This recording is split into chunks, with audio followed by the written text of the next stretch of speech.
Strange Shadows, a Cairn and Smith podcast.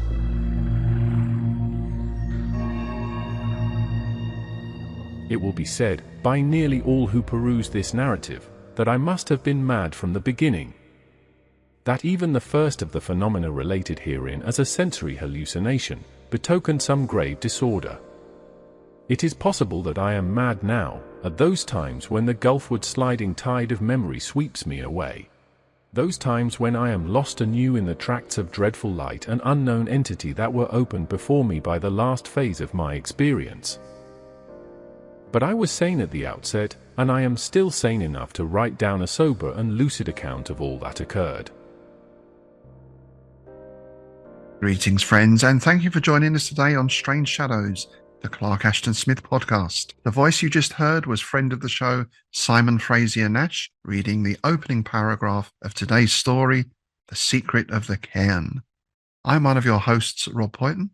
And I'm the other one, Tim Mendes. Yes, we're back into, well, it's almost Auburn Cycle. It's just further down south of California.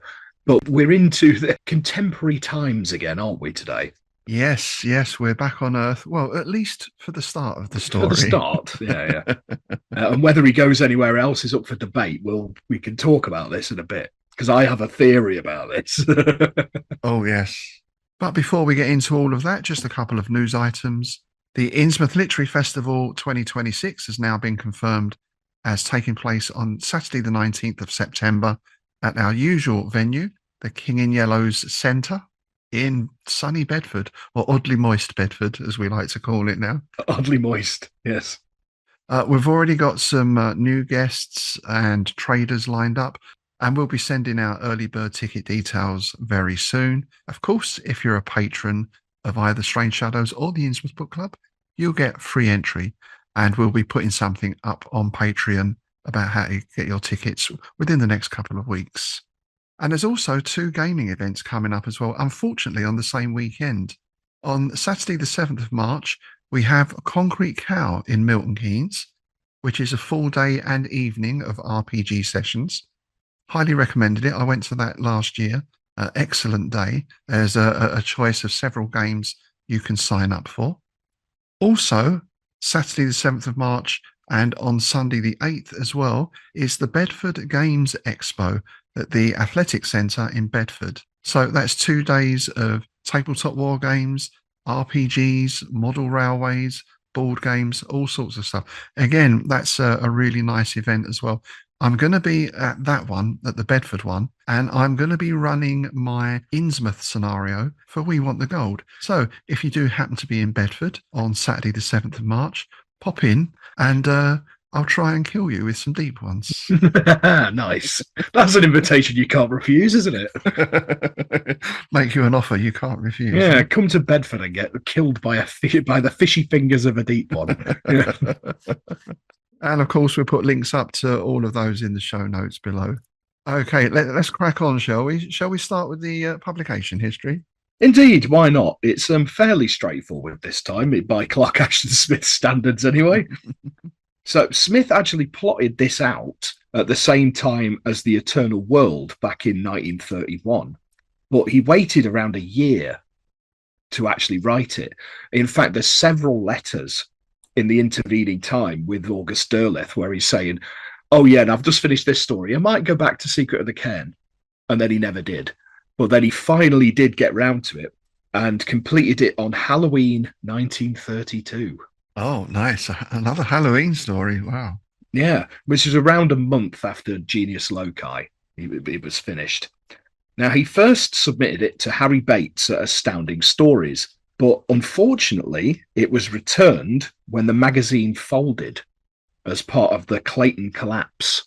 All the Clayton magazines, basically, they fell on financial hard times. I think we've discussed it before.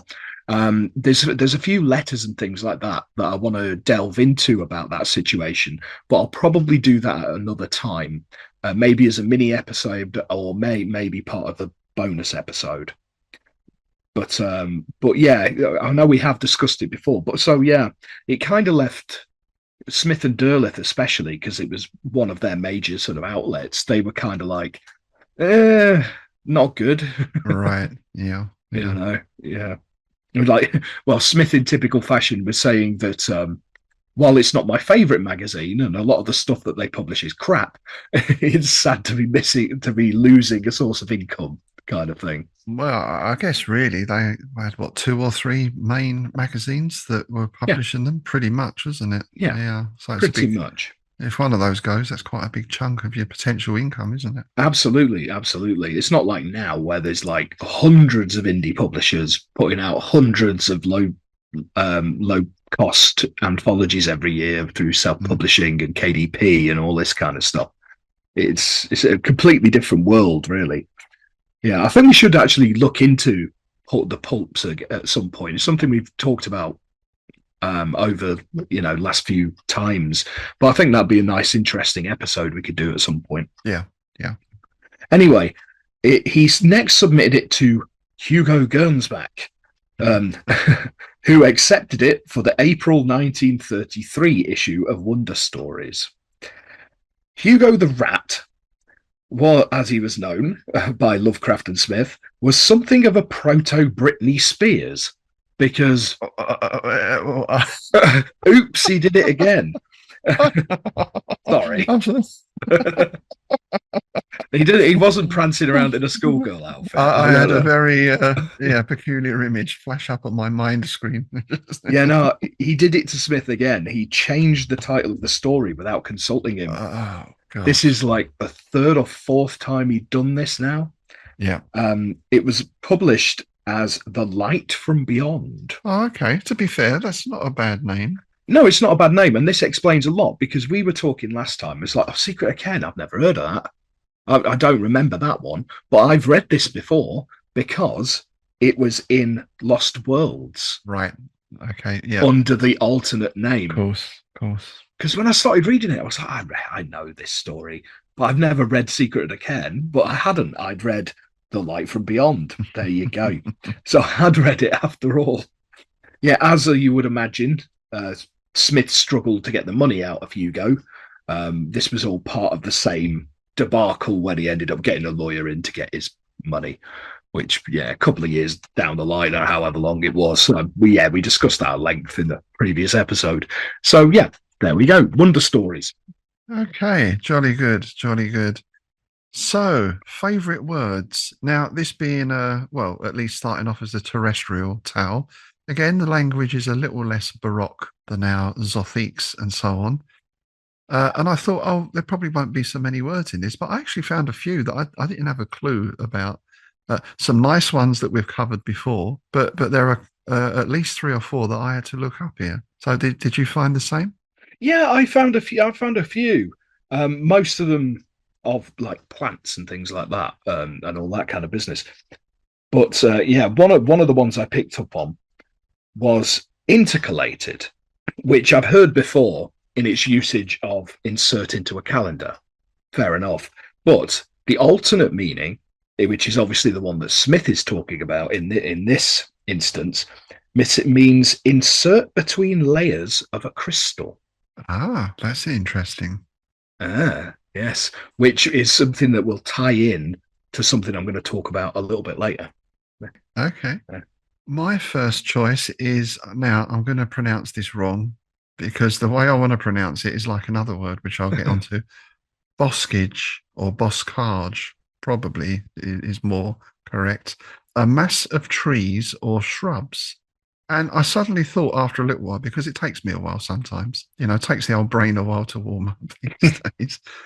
Anyone who's a World War II enthusiast and has an interest in the Normandy campaign following D-Day, they fought in an area called the Bocage, which was characterized by very high hedgerows. So basically the Germans were able to conceal a tank or 3 in a hedgerow and shoot crap out of the Americans as they came across the fields. So yeah, a scene of very intense and bitter fighting in the Normandy campaign. So I'm going to change boskage to boscage, I feel is more correct. Nice. Yeah, my next one is asphodels, which are a Eurasian plant of the lily family. Interestingly, there's another meaning. They are also an everlasting flower said to grow in the Elysian fields. Oh, I've not heard that. Which, Wow. no, which ties in nicely because Smith mentions Eden a lot. Yes. Edenic, Eden is mentioned a lot in this story. So there's something almost like vampire was in Genius Loci. Right. Yeah. So that ties in really nicely, the Elysian fields and all that. Well, it's a very botanical theme at the moment, and I'm going to continue with that with the word phlox, which I'd never heard of, despite having a bit of a gardening background. Phlox. And phlox are herbaceous plants most commonly known for making billowing mounds of scented flowers in summer borders. So when I think back to my dad and his gardening days, you had sort of the tall plants at the back, and then those sort of low cover, usually very brightly covered sort of flowers and plants at the front. Phlox. Nice. Yeah, no, I hadn't heard that one. Next one, I'm going for friable, which simply means easily crumbled and not like thrown in oil and turned up to the max. Another one I looked up was mortised. And I totally got the wrong end of the stick with this. Although when you look at it in context, I suppose you can work it out. The minute I see M-O-R-T, I think, mortician, yeah, morbid, etc. But of course, a mortise is a type of joint in carpentry. To be specific, a square hole made to receive a tenon and so to form a joint. My carpentry skills are zero, by the way, but it does have another meaning as well in terms of anatomy. It's a depression, groove, or hole into which another anatomical structure fits. And having just read that again, you're not looking at me. a penny. Did you hear that penny drop in there just as I read that out? Matron. Do you fancy a good mortise in, eh? Yeah, I know. That's a new one, isn't it? Dear. That's a new one. Yeah, finally, I'm going to go with stelliform, which obviously relates to stellar. It's just the adjective form of it, which I hadn't seen it written down. I've heard it, but I've never seen it written down before, and it's a very, very nice word. So yeah, stelliform, relating to stars. Nice. And I'm going to finish with appanage, which is a description of the benefits of rank. So basically, if your dad's the king, then you get paid and you get, well, if we look at our royal family, you seem to get a load of medals. But yeah, the benefits of rank, let's leave it at that, shall we? Sort of tied in with nepotism, really, isn't it? The kind of thing. Yeah. Yes. Yeah, before we get going, I just want to quickly talk about the setting of this story, because it says here quite early on that it's set. Dorian Weirmoth, which is a great name. It's a tremendous name. He's our narrator. He's gone to the High Sierras. So the High Sierras are a 200-mile wilderness area in eastern California that incorporates Yosemite National Park, Death Valley, Kings Canyon National Park, and Sequoia National Park. So basically, it's Manson family territory. It's where the Barker Ranch was and all that. That was in this area. It also houses something called the Devil's Post Pipe, which is a national monument. Now, you see, the Devil's Post Pipe is located near Mammoth Mountain. It's an unusual rock formation of columnar basalt, closely and perfectly fitted together like a vast mosaic. It's quite an interesting thing if you look at pictures of it. It's basically just basalt columns. Right. It's quite an interesting looking thing. And obviously that ties in with what I was talking about, fitting between a crystal lattice. Ah, yes. You see? Yes. And all that. Yeah. So I do wonder if that's specifically where he was setting it, around there, around the Devil's Post Pile. Nice. Is it? It seems to be quite an interesting geological area, the canyons and deserts. Because I think for me anyway, California, I suppose you think San Fran, LA, beaches, surfers. That's pretty much it. But there's a lot of other stuff going on. Yeah. Definitely. I realised I called it post pipe at the beginning, but it's post pile. So apologies for that. I don't know what my brain was somewhere else there. Would you rather have pipes or piles? Well, there you go. That is the eternal question, isn't it? That is the eternal question. At a certain age, you get both. I think that's how that And works. I think so, yeah.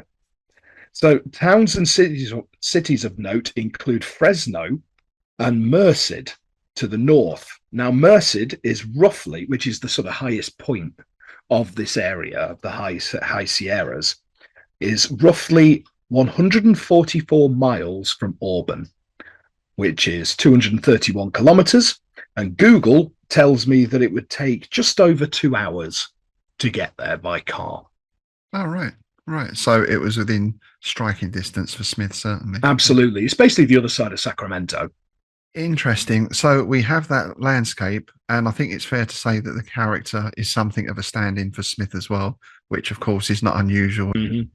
My solitary habit of life, as well as my reputation for eccentricity and extravagance, will no doubt be urged against me by many to support the theory of mental unsoundness. Those who are unconventional enough to credit me with rationality will smile at my story and deem that I have forsaken the province of bizarre pictorial art to invade that of super scientific fiction.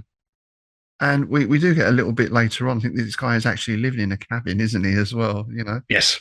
Yeah. Just to reinforce that feeling that this is Smith again appearing in his own story. Definitely.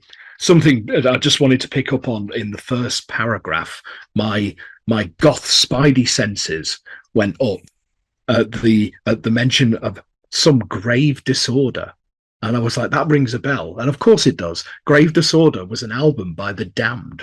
Oh, of course. Yes. Nice. There you go. Yeah. The thing that I picked up on the first paragraph was, I was sane at the outset, and I am still sane enough to write down a sober account. And then we actually get a mention just further down of Poe. And I immediately thought, Telltale Heart, mad? Why would you say I was mad? Yeah, I liked that because that's in his introduction here. I am Dorian Weirmoth. My series of illustrative paintings based on the poems of Poe will perhaps be familiar to some of my readers. Yeah, Dorian Weirmoth. I love that. Well, we got Dorian Gray. I did look up Weirmoth. The only thing I could find was Weirmouth, which is a town in Zimbabwe. Right. And that's it. So it's another one of Smith's unusual names. Lovecraft generally went for the local name, didn't he? You know, your Tillingasts and all that kind of thing. Yeah. Smith just seemed to pluck these out of the air. I don't know where he got these names from. That's a tremendous one. That'd be a great stage name, wouldn't it? Dorian Weirmouth. Yes, absolutely. To be or not to be. Yeah, it'd be great for somebody treading the boards, darling. You know? So, yes, we get this mention about he's built a rough cabin, which is stocked with provisions of books and the materials of his art. Basically, that's where he goes. He gets away from it all and he gets into his work, his painting there. But although it's terrestrial, as we've already mentioned, this is a quite a strange landscape in many ways. And we do get a nice description here. Everywhere in the stark mountain masses and pinnacles, the juniper-studded cliffs, the glacier-moulded sheets of rock, there was a mingling of grandeur and grotesquerie that appealed most intimately to my imagination. Though my drawings and paintings were never, in any sense, literal transcriptions of nature, and were often avowedly fantastic, I had made at all times a careful study of natural forms, realizing that the wildest evocations of the unknown are merely, at bottom, recombinations of known shapes and colours, even as the furthest worlds are compositions of elements familiar to terrene chemistry. Well, apart from one of the longest sentences ever, it's nice, that idea. I suppose what we were talking about last time with the pareidolia of seeing faces in rock formations and everything else. Yeah. And also this idea that whatever you can come up with, no matter how fantastic, really it's just a combination of bits and pieces that you already know. We get that nice sense of isolation, don't we? Because the place which he's settled, he says here, was remote from the state highway, the railroad, and path of aeroplanes. My only near neighbours were the mountain crows and jays and chipmunks. Occasionally in my rambles, I met a fisherman or hunter, but the region was miraculously free of tourists. I began a serene regimen of work and study, which was interrupted by no human agency. The thing that ended my stay so prematurely came, I am sure, from a sphere that is not mapped by geographers nor listed by astronomers. So it's totally otherworldly, not just in the sense of being another planet, but, another dimension, another reality. It's another good example of Smith doing very alien aliens, isn't it? It's alien with a capital A. Yes, and again, it's different again from many other things we've seen before. And here we go. The mystery began without forewarning or prescience on a quiet evening in July, after the scimitar-shaped moon had sheathed itself in the firs and hemlocks. What a description. The moon sheathing itself in the firs. I really like that. It's nice, isn't it? And it begins with this aromatic perfume that filled the cabin like a flooding wave. Of course, he's used to the resinous odour of the conifers, but this is something totally different, wholly exotic to the region, perhaps alien to the earth. It made me think of myrrh and sandal and incense, and yet it was none of these, but a stranger thing whose very richness was pure and supernal as the odours that were said to attend the apparition of the Holy Grail. It's interesting there we get the Grail and myrrh, that connotation as this is almost a religious experience. Yeah, exactly. And that ties in with the mentions of the plants that grow in the Elysian fields and the references to Edenic and all this kind of business. It's almost like walking for 1,000 days and nights in the desert and, talking to God through a burning bush. It's all that kind of spiritual experience, isn't it? Which, to me, you've got Death Valley there. I'd wonder if that's maybe, That reminds me, it's the kind of scene from the Doors film of dropping acid and going out into the desert to meet the snake and the lizard king and all that stuff. Yeah, exactly. And obviously that's what the Manson family were doing as well, isn't it? They were all dropping acid in Death Valley and Helter Skelter and all that. Yeah. But then he ties it in with fae and fairy as well, because he hears a sound like a breathing of fairy flutes, ethereally sweet, thrilling, eldritch. And that seems to have that slightly alluring quality to it as well. Yeah, I like that we're into, this is a big trope of cosmic horror specifically, and weird fiction in general, is flutes, isn't it? Yes. We discussed this was it last time? Yeah, because there was fluting last time, and obviously with Lovecraft, every other story has got the piper at the gates of Azathoth. Indeed, yeah. When we were doing our last bonus episode on Fungi from Yuggoth, it's in there as well, isn't it? It's everywhere. Yeah. So this next bit very much reminded me of Close Encounters of the Third Kind. And again, we can only speculate here as to whether this was an influence of that, because it has the music. It's out in the wilds. In fact, I could almost visualize that mountain.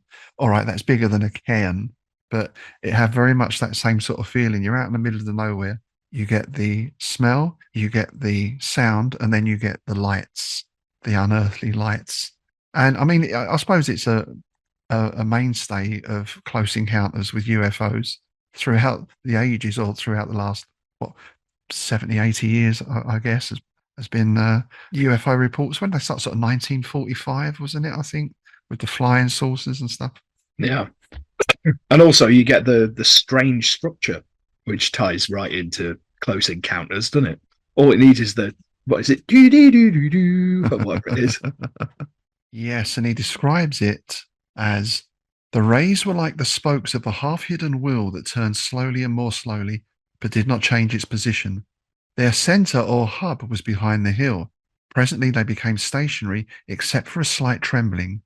Against them I saw the bowed masses of several mighty junipers. I still breathed the unearthly odour, but the music had grown fainter with the slackening of the wheel of light, and had fallen to a subauditory sighing, the suspicion of a murmur far away in some undiscovered world.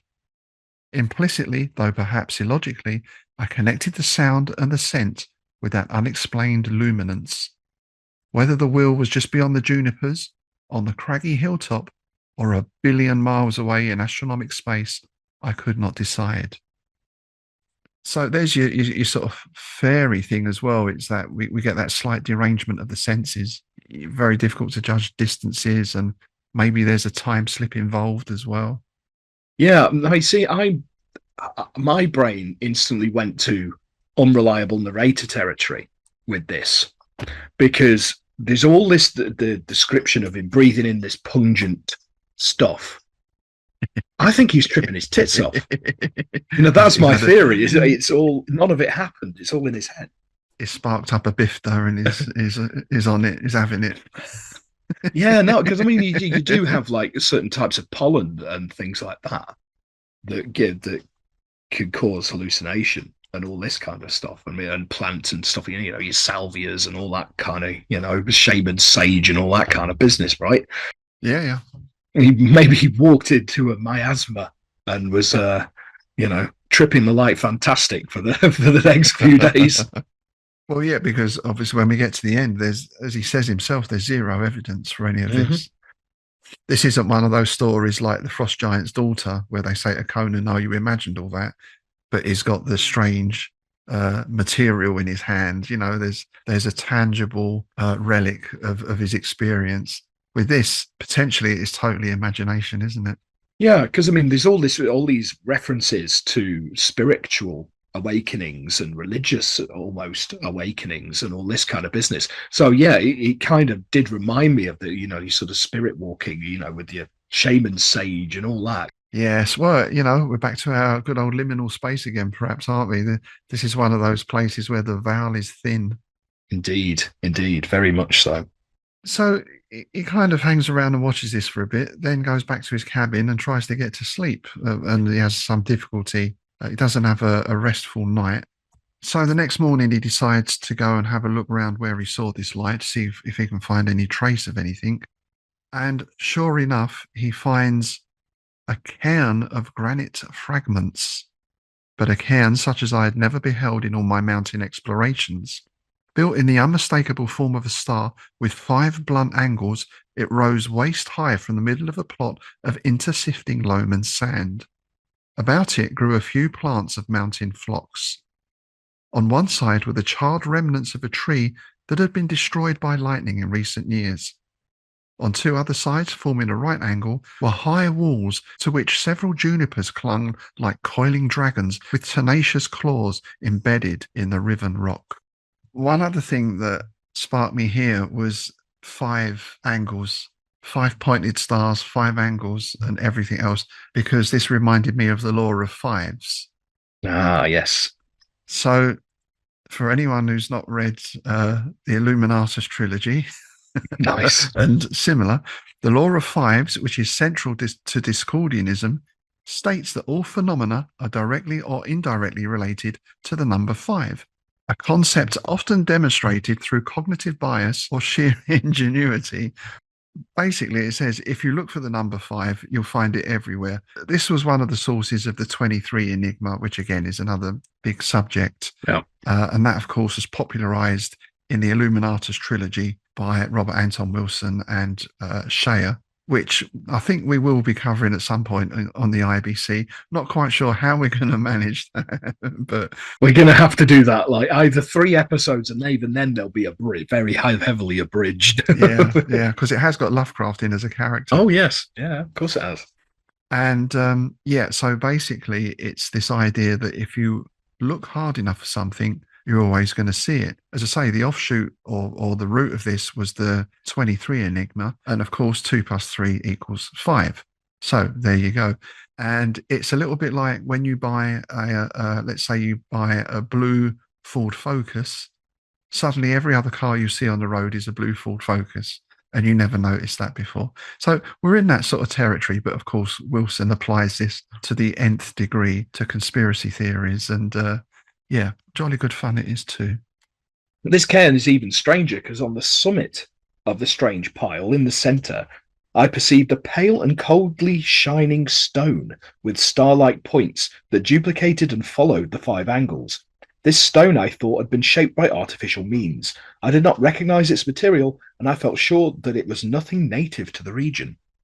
So you've got this big old stone star cairn, and then you've got a smaller stone on top of it. It's quite, when you picture it in your head, it's quite an uncanny thing. It's not any natural formation, right? It's too ordered.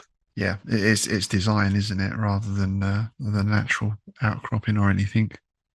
And obviously he wants to get up and have a closer look, but we get this this nice, what he describes as like a treadmill effect. Like he's walking on the spot. No matter how long he walks for, he's not getting any closer to it.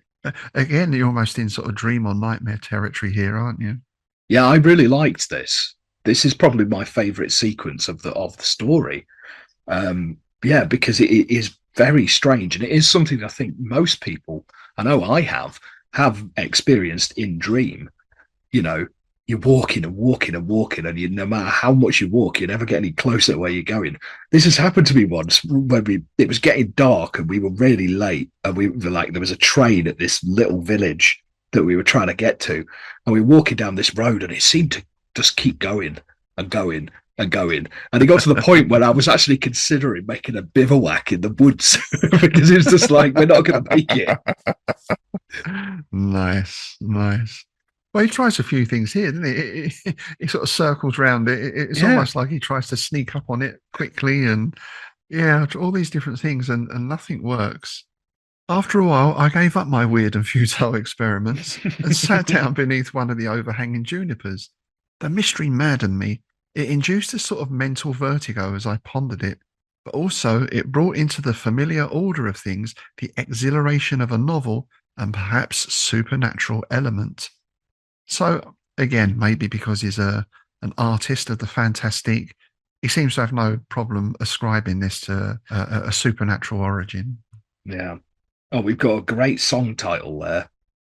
Mental Vertigo. Oh, it could be a band name as well. It could be a band name, but on the Vertigo label, no doubt. On the Vertigo label, yeah, Black Sabbath are on them, weren't they? Yes, but Mental Vertigo sounds like a song by My Life with the Thrill Kill Cult. You can just see it next to Disco Fleshpot and things like that. Fleshpot. That's a banger, that is. There's another nice phrase here as well. It spoke of the veiled infinitudes I had vainly longed to explore. Veiled infinitudes. That's nice.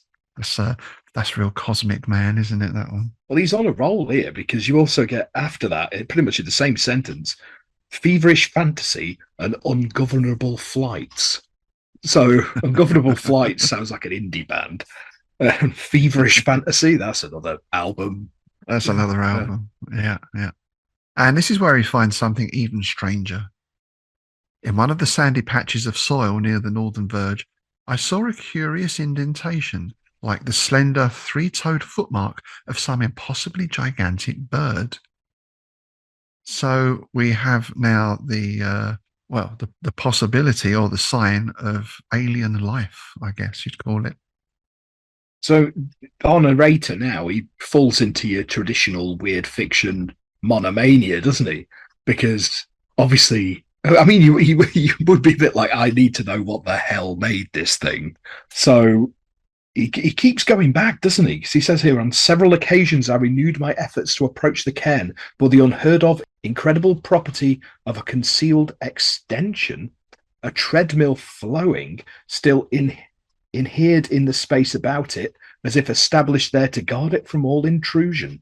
So, yeah, faced with the abrogation of known geometry. It's very non-Euclidean. Yeah, and here we get the close encounters again because he's drawing it as well. I like to think when he's eating his dinner, he makes a little model of it in mashed potatoes. Yeah. Big one on the kitchen table. Yeah. And in his mind, he's running through every conceivable theory. Was it a monument that marked the grave of some intercosmic voyager from Algol or Alderbaran? Had it been reared as a token of discovery and possession by a Columbus of Akana landing on our planet? Did it indicate the site of a mysterious cache to which makers would return at some future time? So he's going through all these possibilities. And of course, I couldn't pass up the mention of at least two of those stars there, which I'm pretty sure certainly Alderbaran we've spoken about before, because that pops up with regularity, doesn't it? Yes. Well, has to. Yeah. So Algol is a bright star in the Perseus constellation, nicknamed the Demon Star, due to its regular dramatic fluctuations in brightness. It's located about 93 light years from Earth. I love that. It's about 93 light years. Could be 92.991 and 6 feet, but it's about 93 light years. The ancient Arabic astronomers called it Al-Ras al-Ghul, the head of the ghoul or the demon. And in Greek mythology, it represents the severed blinking eye of Medusa. Now, the reason it blinks is because Algol is a multiple star system. It's got at least 2, possibly even 3 stars in it. So I guess as they cross over each other, that's what will produce almost like an eclipse effect. And I say that with pretty much zero astronomical knowledge. In fact, that's probably, no, actually it's probably just very slightly better than my carpentry knowledge, but not by much. So you got 1 in that as opposed to 0. Yeah. I've got 1 in that as opposed to 0. Yeah, I had a telescope when I was a kid. Nice.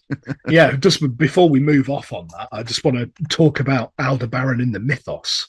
Oh, yes. Yes, because it was used by Robert W. Chambers in The King in Yellow. It's apparently where Carcosa is. So August Derleth identifies it as the place where the dark stars hang and the abode of Hastur in The Return of Hastur.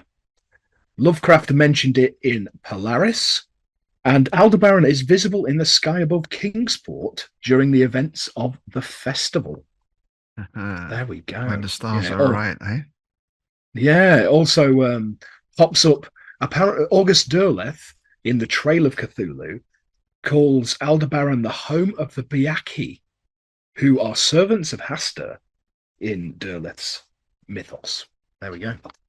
So, yeah, it pops up a lot. I'm always fascinated by their use of astronomy. And of course, Lovecraft was a very keen astronomer. And, Smith seems to exhibit at least a working knowledge of astronomy as well. I can't remember that you get that so much in Howard. That's not something he tapped into so much. But how they tie this in with interplanetary entities, Hastur does he come from the star itself? Is he some manifestation of the star? Is that a manifestation of him? But then having said that, even in Robert E. Howard, we had the elephant god in the Tower of the Elephant, Yak-Koshar. His people flew through the ether, didn't they? On interstellar wings. A bit like the Migo. Yes. Same again. Yeah. This very interesting mix of horror and sci-fi that was, I don't know, I do feel they were pioneers in that area. Absolutely. So the weeks go by and the midsummer month is drawing to a close when he begins to notice something new.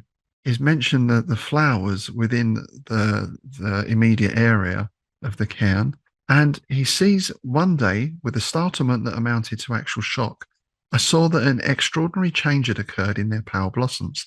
The petals had doubled in number. They were now of abnormal size and heaviness and were tinged with ardent purple and lambent ruby. Perhaps the change had been going on for some time without my perception. Perhaps it had developed overnight. At any rate, the modest little flowers had taken on the splendour of asphodels from some mythologic land. Very Smithian, isn't it? You start off with nice verdant foliage and then it always changes in some way. In this case, it's quite a pleasant change. They look bigger, they look brighter. But usually it's the other way, isn't it? It is. And it always reminds me of House on the Borderlands. Because you have that kind of phenomena there, don't you, in that, the Hodgson story? Yes, and he gets the feeling that this other world is encroaching on ours because the berries in the juniper tree, they're changing as well. But still, he has no clue as to what's going on and no real way of working it out.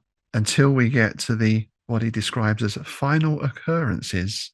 We've got a half moon this time. I don't know if the moon relates to what is going on. We've got that scimitar moon, and now we're into a half moon.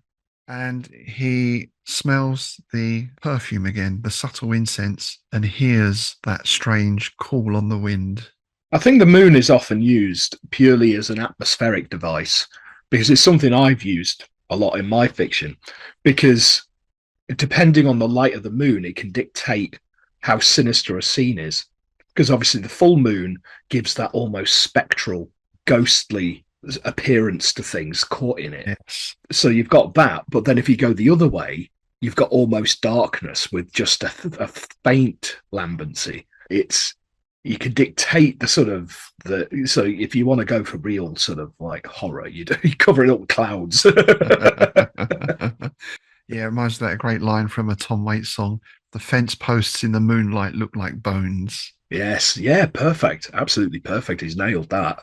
And obviously, it would be remiss of us not to mention Lovecraft and his gibbous moons, or Gibbon's moon, as that misprint in that copy I've got. Gibbon's moon. It sounds like it should be a TV series, some sort of soap opera. Howard's Way, Gibbon's moon. We're off to Gibbon's moon. So, of course, now he knows the source of this strange phenomena, and he immediately rushes off to the cairn. Now, he's not totally daft, because although he rushes off to the cairn, when he gets closer, he does slow down a bit and sort of sneaks in amongst the bushes and trees, and he sees something rather strange. Poised in midair, level and motionless, and a little to one side of the cairn, there hung a singular vessel that I can liken only to a great open barge with upward curving prow and stern.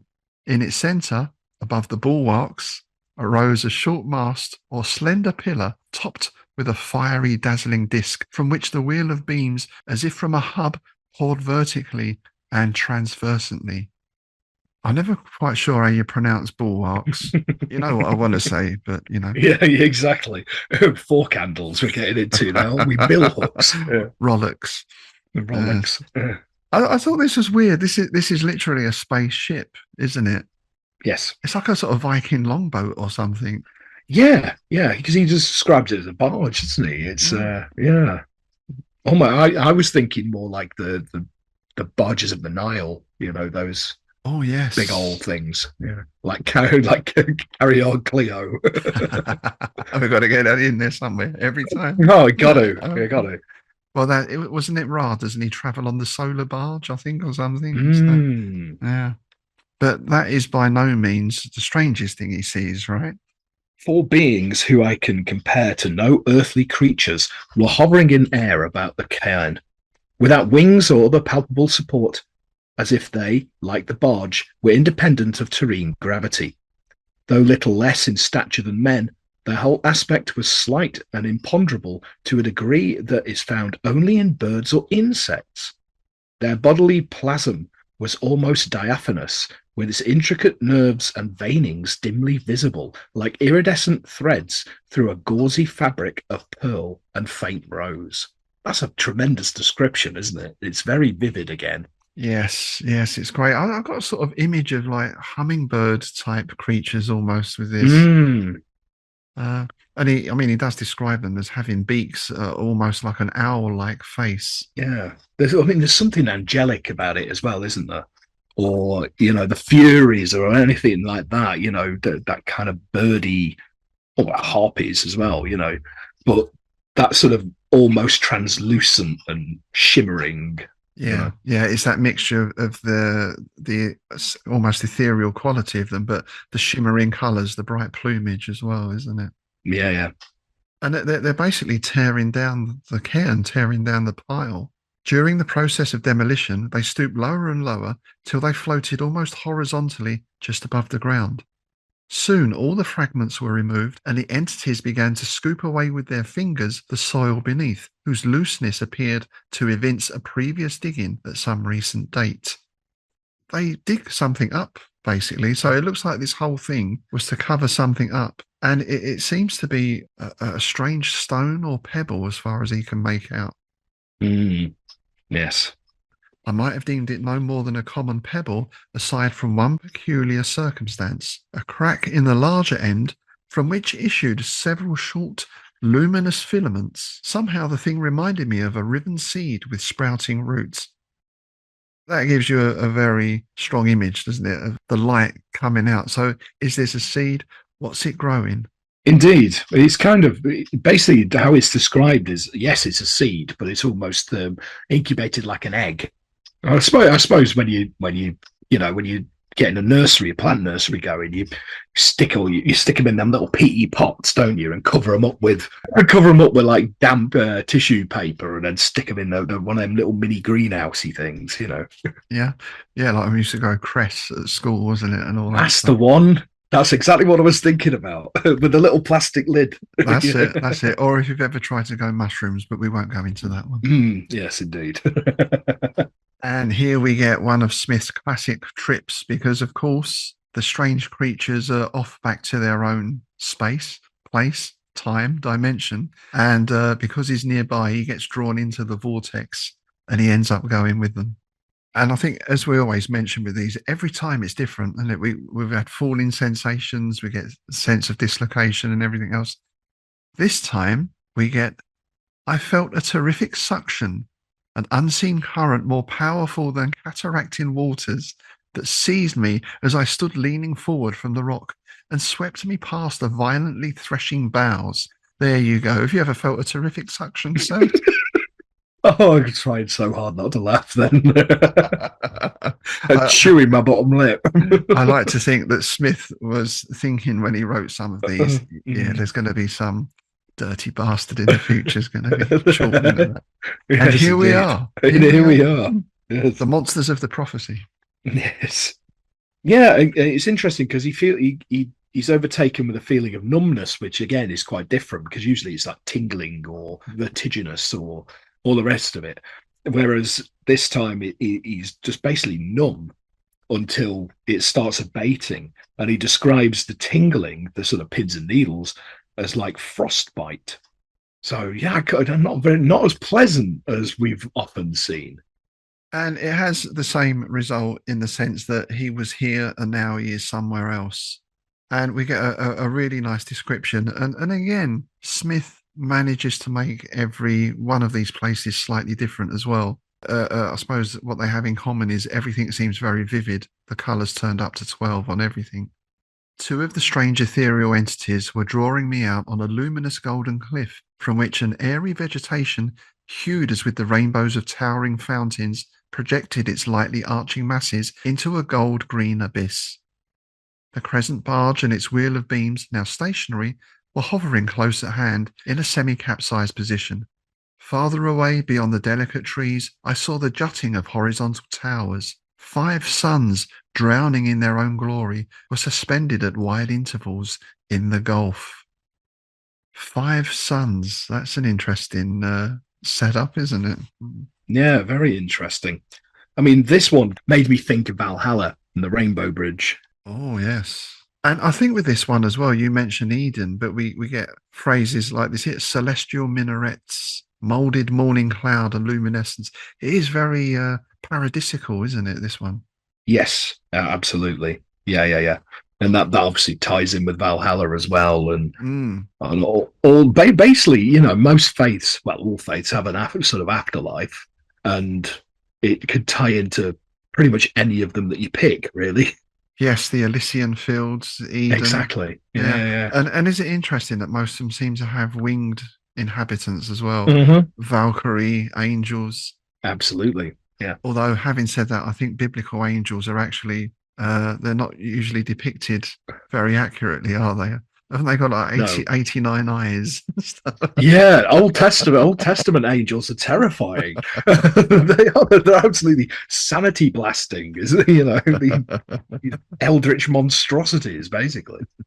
So then we get what usually happens in this type of story from Smith. We get some form of communication, because I guess otherwise it would be quite a dull story. And he gets a very dim sense of what is going on. Obviously, there's no language as such going on between them, but the implication always seems to be with these creatures of a higher plane, if we can call it that, they've got telepathy, or they communicate through thought rather than spoken word. Mm-hmm.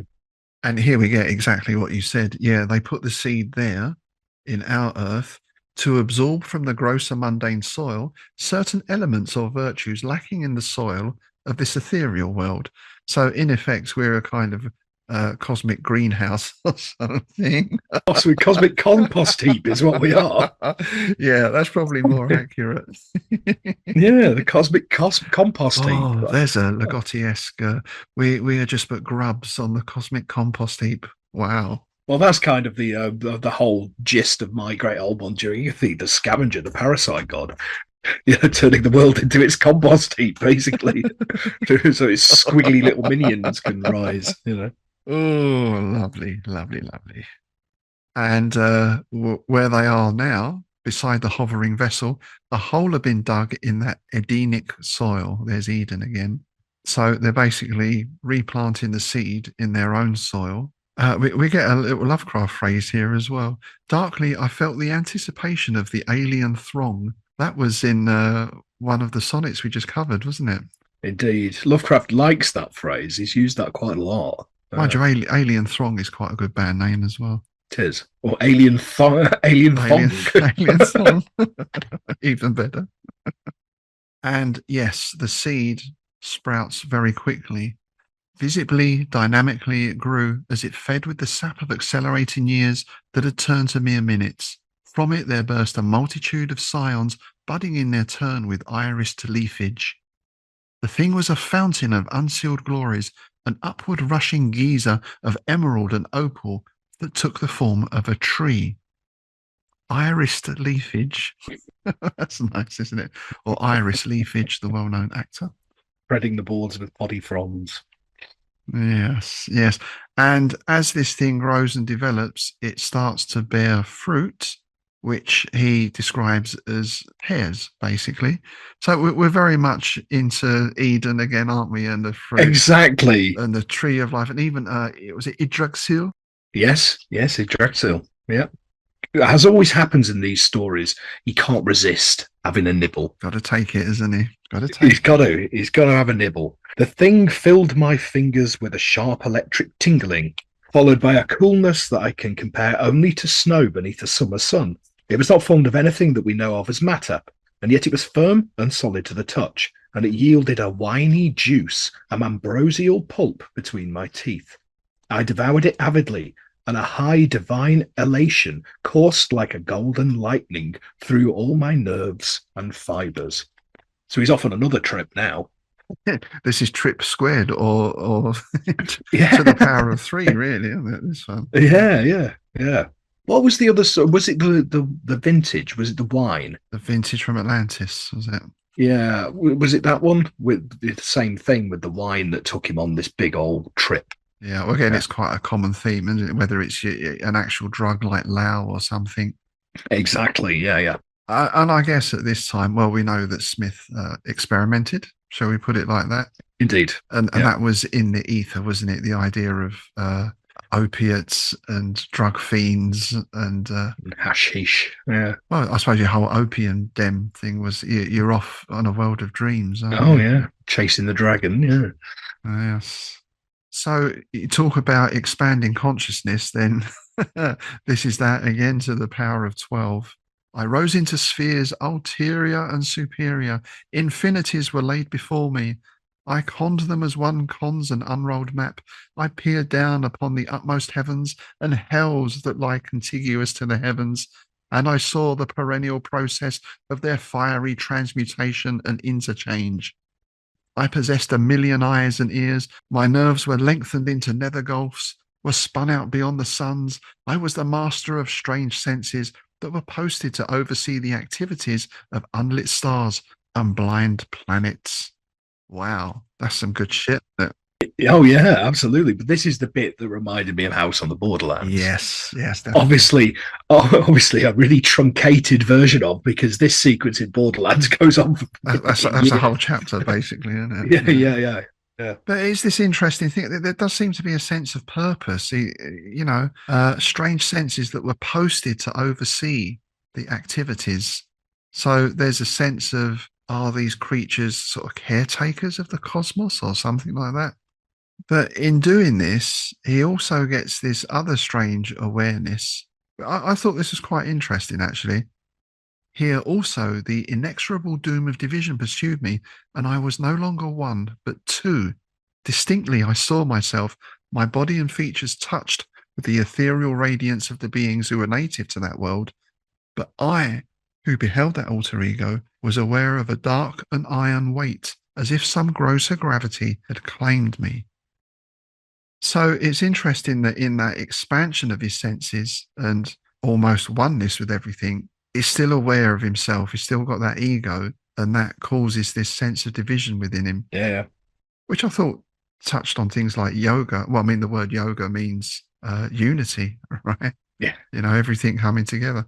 And that kind of pricks the bubble. It destroys the spell, and he wakes up back on Earth, if he ever left Earth in the first place, of course. The manner of my return to Earth is still a mystery. Sometimes I think that the supernal people brought me back in that shining vessel whose mechanism I have never understood.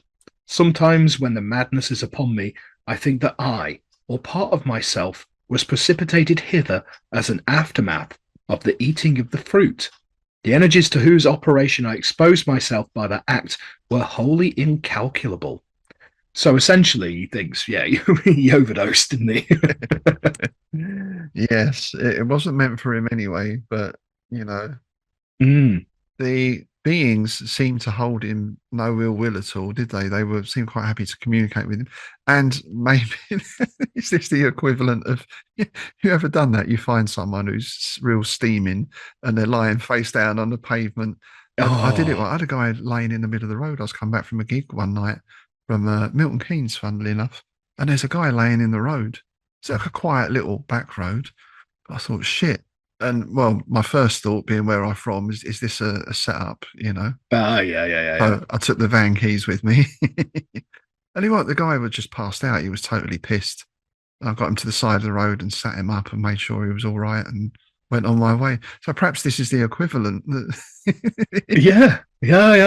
Oh, we've got another bloody human here. Oh, God. All right. Well, just, check he's all right. Stick him back home. It'll wear off. Yeah. Well, having spent most of my life working in pubs and restaurants and stuff, every now and then, every couple of months or something, you'll be closing up and there'll be that thing that everybody who works in a pub dreads. You go to check the lavvies and the cubicle door is shut. Oh, and he's like, oh no. And yes, somebody's fallen asleep on the carsy or something, Well, that's the best case scenario, isn't it? Exactly. Well, I've never actually found a corpse yet. The day is still young, so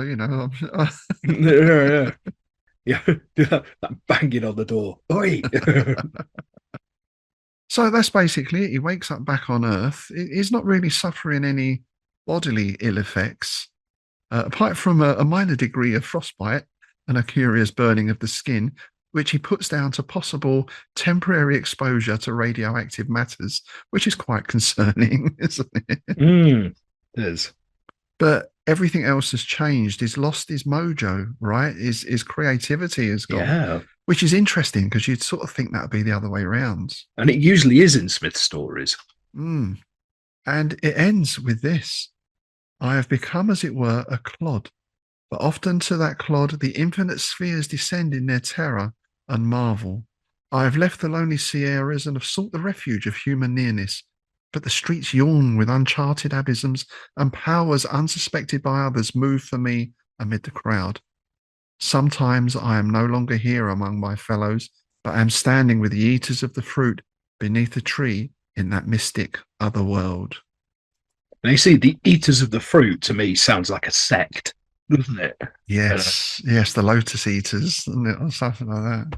Exactly. There you go. The eaters of the fruit. That's good. So it's basically ended up as a guy who shouts at traffic, isn't he? And who, is living rough and all that kind of thing. Pretty much, yeah. So in a way, quite a grim ending, I think. Oh, yeah. Well, you wouldn't expect it to be happy. This is Clark Ashton Smith. Yeah, that's why it's interesting again, because all these different journeys to these different places, they all have a different effect on the protagonist as well. Some stay there, right? Or they stay on Saturn and get involved with interplanetary rumpy pumpy. You know, some bring something back with them of that place, and it spurs their creativity. But this is, you feel a bit sorry for this guy, don't you? Yeah. He's probably, seen as probably one of those old lushes that you get in the town who've, too much meths and all the rest of it. And every town has at least one. I've been to Bedford several times. There's a whole group of them that hang around that little weird squarey bit next to, is it W.H. Smith's or something? Oh, yes, out the front. But with the sculptures of the two faces facing That's each the other. one. That's it. Yeah. Well, Bedford is oddly moist. That's all I'm saying. Indeed. No shortage of Zadok Allens in Bedford. So I suppose we can speculate, as you said at the start, did all this actually happen, or is it some sort of fever dream? We'll never know, I guess. Yeah, it's interesting. Just to me, just some of the imagery and the way it's set up just feels like it could be unreliable narrator off his tits kind of business. But, but the other option is equally as entertaining. Yeah, I think it is interesting in this one that he comes back.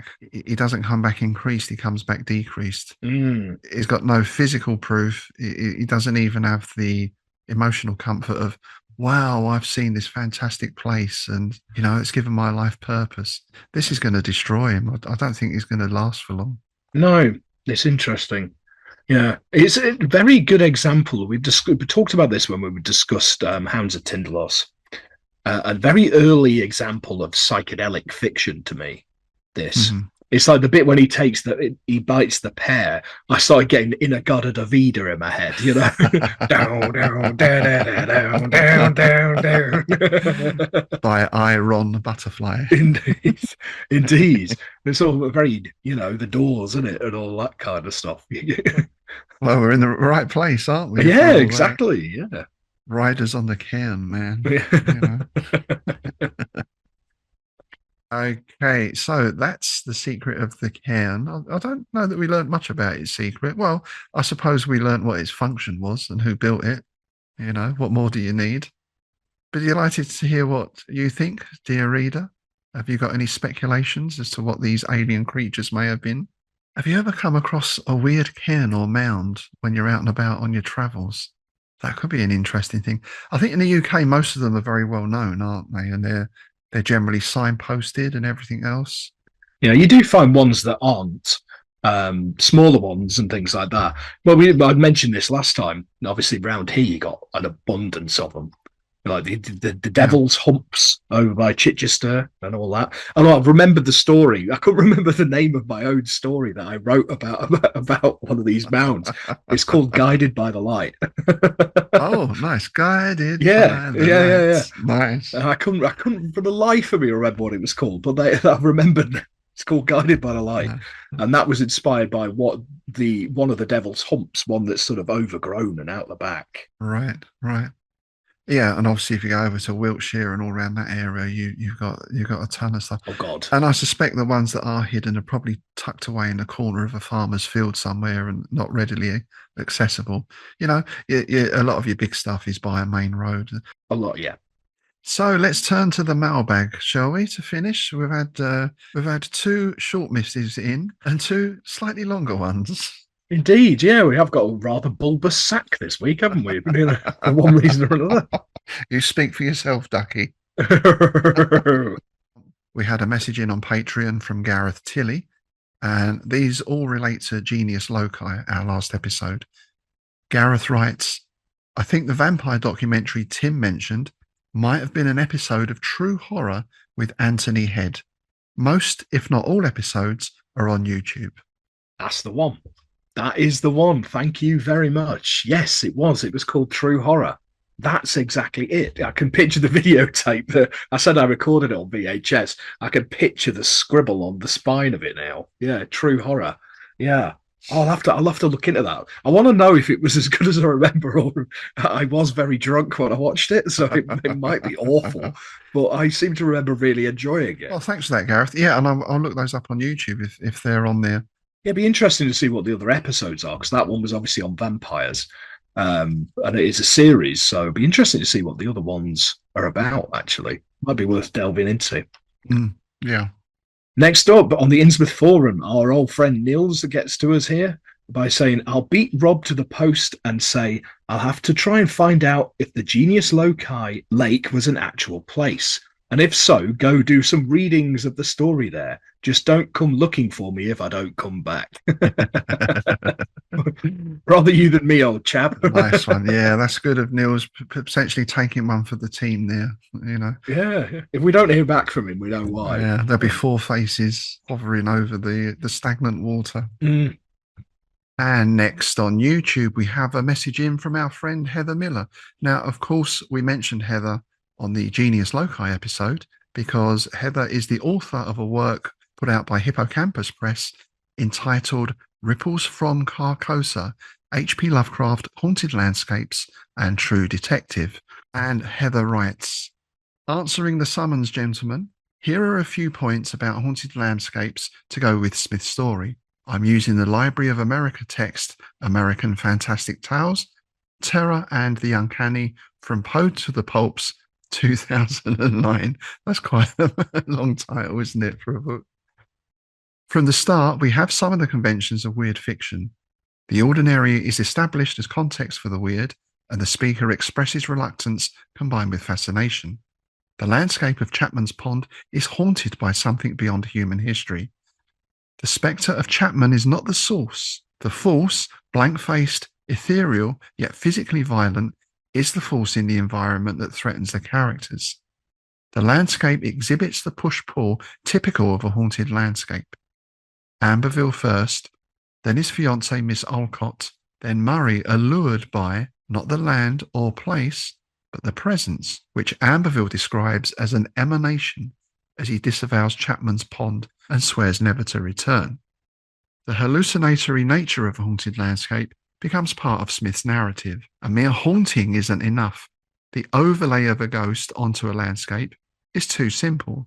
A haunted landscape actively engages the visitor in ways that go beyond simple ghost stories and horrors of conventional tales. As with similar places, the haunted landscape of Chapman's Pond is multi-layered. Chapman's ghost is overlaid on the eerie pond, which itself is overlaid on the original, unnamed and unknown source of evil. In haunted landscapes, nature is not the landscape, nature is not the source of evil, a matter that distances them from the evil in the American landscape that we find in early American writers. Smith's story uses multi-layering most directly at its climax. I wrote a blog post about this just now, much longer and unsuitable for your mailbag readings. Many thanks for noting my work in this episode. Well, thank you, Heather. And it's, there's a lot to take in there. And if you'd like to send us a link, if we could put a link up to your blog, that would be great. I think people would be very interested to see that. Yeah, I certainly will. I'd like to have a read of that. Yeah, it'd be very interesting indeed. Finally, we have an email in from our friend Mark at 30 plus minutes with H.P. Lovecraft. And he writes, salutations from the tree beside the dead bird at the hour when the demagoguery reigns high. Nice. I like the fact that he's given apostrophes in my name here, sort of very Lovecraftian. Yeah, to him meant D's and Rob of Poyton, anti-popes of the Clark Ashton cult. When you asked for haunted spaces, the first thing that popped in my mind was an incident during my college days in a region of western Kentucky haunted by the beast of land between the lakes, the vampire clan, and a lost town called Elsewhere. Jenny was a fellow student who enjoyed finding places to scare herself. She invited us one night to accompany her on one of those treks. We all hopped into one car and the driver, whose name is forgotten, took us to this remote cemetery. The name has been forgotten too, but a sign was well remembered. It read, "Pause, stranger, when you pass me by. As you are now, so once was I. As I am now, so you will be. So prepare for death and follow me." Nice. The brush piles surrounding the cemetery were inexplicably on fire and giving this nightscape a hellish slant. As soon as we stepped out of the car, we were hit by a strong, noxious odour. It didn't smell like burning wood, and I uttered, "What is that smell?" The driver replied in a spooky tone, "Human flesh." That's not human flesh, I replied, as if I was an expert on the subject. Jenny found the darkest location in the cemetery, away from the fires, and stared into the night. The cemetery was not well lit, so all the tombstones were dark objects in this blackness. We all stood nearby, watching her. For a period, she was silent, then she uttered, "The dark man is coming," she continued on. The dark man, he is coming, he's coming." At this point, she gave a hair-raising scream that provoked me to say, "Let's get out of here." No one argued with me, and we raced back to the car as if our lives depended on it. Further motivating us were the headlights of a car entering the cemetery. Not certain who might be coming, we decided it was best to leave. If it was a cop, no blue lights were turned on, and the car did not follow us. We returned to campus in silence. I think of this incident often. I've lost touch with Jenny, so I can't ask her about it now, and I can't remember who was even with us. I've been curious to find this cemetery, only this time I would go during the daylight. Thanks for that, Mark. That's a great little story, that. Yeah. Very nice. Very nice. Nyarlathotep vibes there, man. You know. Yes. Would you even be able to find it again? Exactly. Yes. You stumbled across the cult of Gnarly, I think. It's nice sometimes that you get those combination of things that increase the spookiness. Oh, yeah. Probably totally coincidental. You know, the local farmer's burning off his stubble, blah, blah, blah, etc., etc. I mean, I can think of so many of those. One cemetery we're into, it was late afternoon. It wasn't even nighttime. We were dicking about, we were about 14 or something like that, you know, and we're going through this place and we didn't know they had a goat, which, you know, obviously it's cheaper than a lawnmower, right? Oh, yeah. So we're going, ooh, ooh, and this goat head suddenly popped up from, we ran. Oh, that was brilliant. It can just be something simple. We were sitting in a church in a graveyard just outside. It was in Pevensey, just next to the castle. And it was really calm, nice day and all the rest of it. And the weather vane on top of the church was covered in little sparrows or starlings. I can't remember which. Well, there's a whole group of them. And they were just sitting there chilling out. And we're sitting there and it was really quiet. Then all of a sudden, they all just went woof and dispersed. As if there was no sound or anything that could have done it. They all just en masse just vanished. It was like, what do they know that I don't?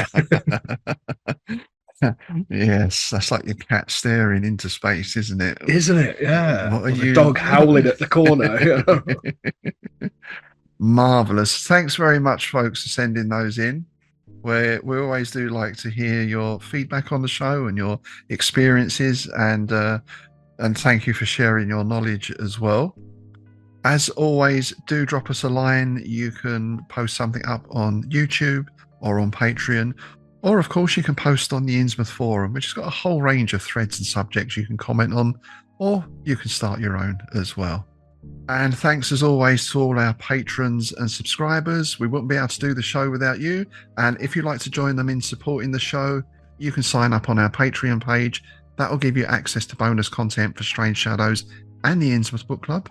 And of course, free entry to the Innsmouth Literary Festival and a quarterly copy of Innsmouth News on PDF.